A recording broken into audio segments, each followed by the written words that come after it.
Soundout here with a Kamen Rider Dragon Knight review. With today is Kamen Rider Wing Knight.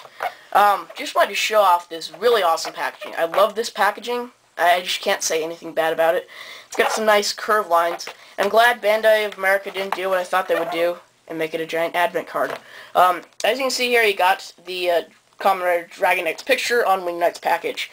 So you see the Wing Knight symbol on the side there. You can see that there's a picture of the toy there. It's also got this really nice reflective surface, so you can kind of see the Dragon Knight reflects into there. That's pretty much it. I'll show you the back here. I'll be posting on my website, freewebs.com/soundoutproductions, link in the sidebar, the bios and everything on here. Also shows the all the figures in the first wave. So it's a really awesome packaging. I don't have any faults with it, and so let's open it up. Okay, here is Kamen Rider Wing Knight out of his packaging, all ready for a review. Just quick, I'll read the bios here. The show description, which is on all the packaging. On the other side of every mirror on Earth lies the parallel dimension of Ventara, a world destroyed by the evil General Xaviax. The Kamen Riders are warriors from Ventara who were all but wiped out when Xaviax stole their Advent decks which power their abilities. As Kamen Rider Wing Knight, Lin is the sole survivor of the evil General Xaviax's overthrow of Ventara. He has come to Earth to find and defeat Xaviax's corrupt Kamen Riders and stop them from conquering another planet. That's the character description for Wing Knight. As I said, Kamen Rider Wing Knight is actually Lin, which rhymes with Ren, which is the name of the Japanese character. Wow. Okay, Kamen Rider Wing Knight was the first rider to appear in the show. He was in the first 5 minutes of the show, the first episode, and he was fighting a bunch of Xaviax's minions with his cycle and all that. So that's a pretty cool scene. And he's the only Kamen Rider in the series that is originally from Ventara. But you can see, as you can see here, he's got some nice detail. My camera will focus.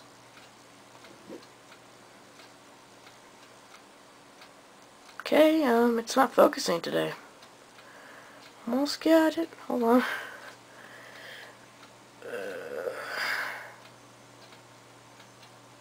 Okay, there we go. As you can see, he's got some nice detail on his helmet. All the little lines are painted in. On the top, you can see he's got, like, something, but you can't see that because my camera won't focus today. Look at that, it's all blurry.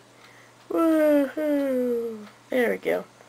Yeah, he's got some nice chest detail there. It's all shiny, so you can see the reflection of my finger in there. And on the side, it's really shiny paint. I wonder how they did it. He's got a little plug there and a plug there. Detailing on the legs here. Little detailing like there would be a plug there. Some ripple effects on his side of his legs. Down the front, some nice paint applications, painted 2 different colors. Same on the other side. On the back is the only part that's missing paint applications. He's got 2 pegs. That's for something later. He's missing the silver here, I believe, on the pegs, and then that section of his belt. It says Bandai, China, on the oddest part. For articulation, actually for size, I'll mention size first. This is a lot of thing that's been getting people is the size of the figure. So let me just show you his feet here. I actually have a ruler here. And I'll give you the exact measurement of the figure. The figure comes up to 4 1/4 inches tall. Not sure how much that is in centimeters. Yeah, that's right. He's about 4 1/4 inches tall. So they're not very big. They're very cool because they got nice detail and they don't take up too much shelf space. For articulation, his head is rotates 360 degrees and it's all ball joint. So he's got all kinds of movement in his neck, which is nice. The arms rotate 360 degrees on a swivel joint, and so do his wrists on a swivel joint. His legs can move out, forward and back on a ball hinge joint. His knees can bend on a swivel joint.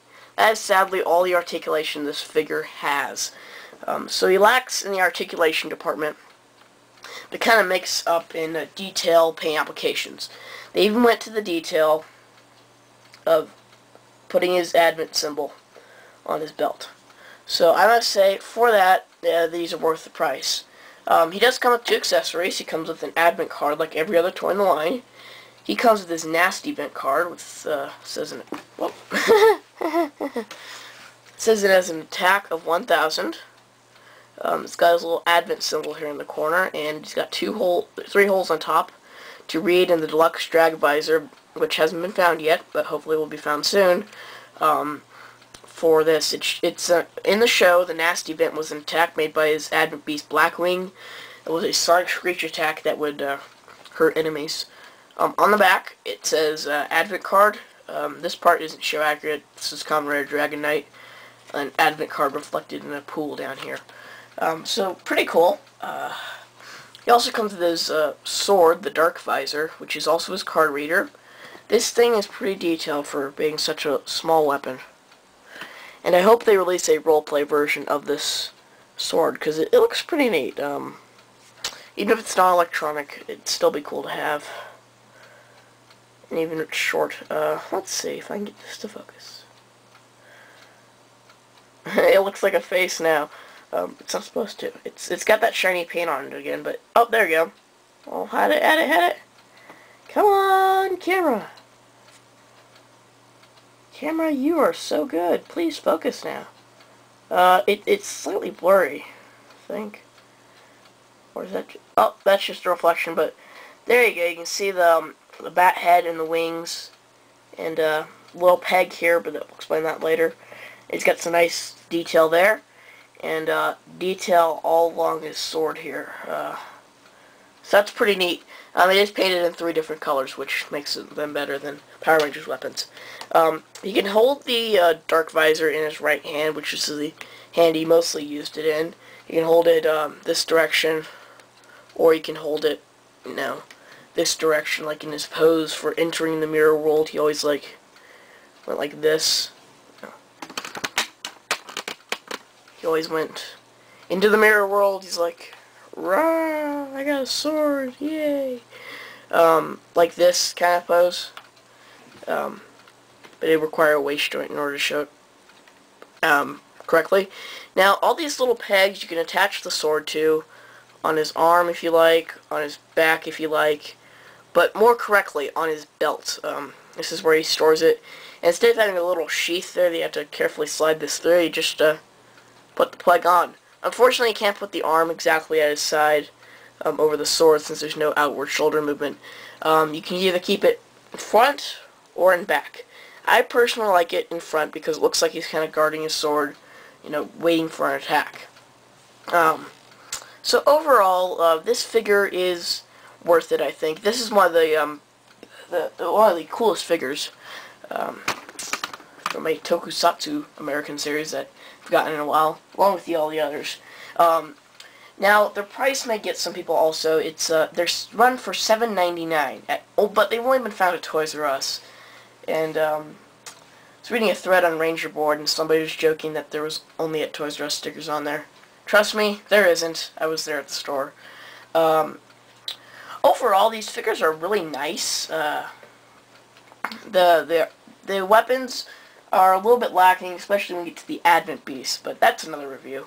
But overall, I think it's worth the price. The size is nice because, on the shelf, when you have figures the size of the Power Rangers RPM figures, you start running out of space quickly. With these, you kind of have a lot of space because they're small. Anyway, this is Soundout saying, stay tuned for more Kamen Rider reviews, and goodbye.